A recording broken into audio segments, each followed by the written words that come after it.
Rembrandt, a name so legendary it needs no introduction. At the Rijksmuseum, all eyes are drawn towards one focal point, the Nightwatch, his most famous masterpiece. But what makes this world-famous painting so extraordinary?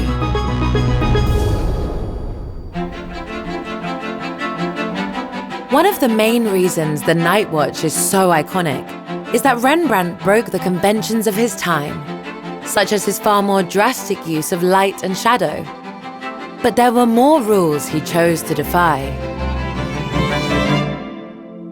Most of the portraits we know from that time period just show people neatly standing next to each other. It's a kind of a highway of hats being depicted. And what Rembrandt is doing here, he is not putting the man central to the painting, but it's all about the action and the interaction between the figures.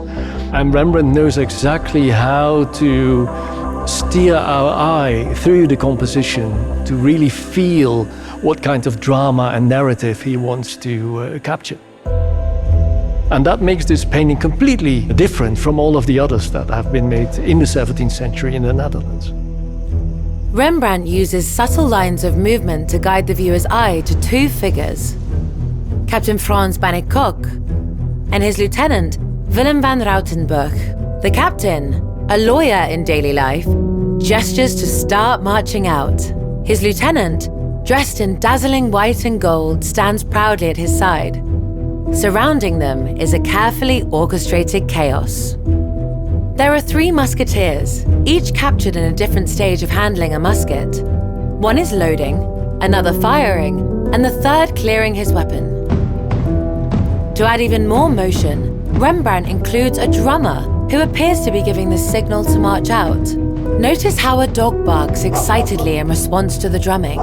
But beyond the movement, the Nightwatch is also filled with symbols and hidden details.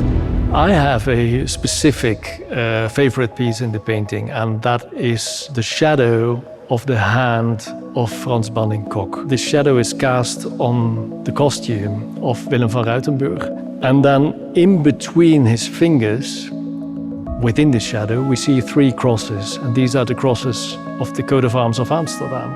And with this gesture, it's almost if he's already protecting Amsterdam. And I think such a detail that might look insignificant is, in meaning, one of the crucial aspects of what this civic art painting is all about. The Nightwatch holds even more mysteries. Look closely, and you'll find a young girl bathed in light. Some thought she might be Rembrandt's wife, Saskia. Others believed she was an angel, but she is neither.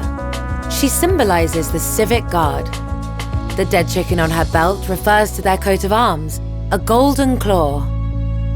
And there, half hidden behind the figures, could that be Rembrandt himself watching over the scene? I believe he's the GOAT. I mean, he really understands how to play with us as beholders. Originally, the Nightwatch was even larger, with more figures at the edges of the canvas.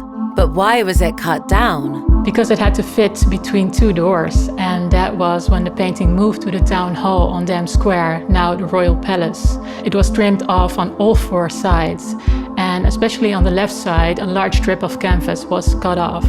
And thanks to a 17th century copy made by Gerard Lundens, we still know what the original composition looked like. On the left side, there were 2 guards and a child standing on a bridge. And the captain and the lieutenant were originally not depicted in the center of the painting, but slightly more to the right. And that significantly increased the movement in the painting. So Rembrandt's original composition was even more dynamic than it is today. The cut-off pieces have never been found, but we very much hope that we still find them someday. Its greatness lies in Rembrandt's bold break with tradition, replacing static rows of men with a scene alive with motion, and using light and shadow in ways no one had dared before.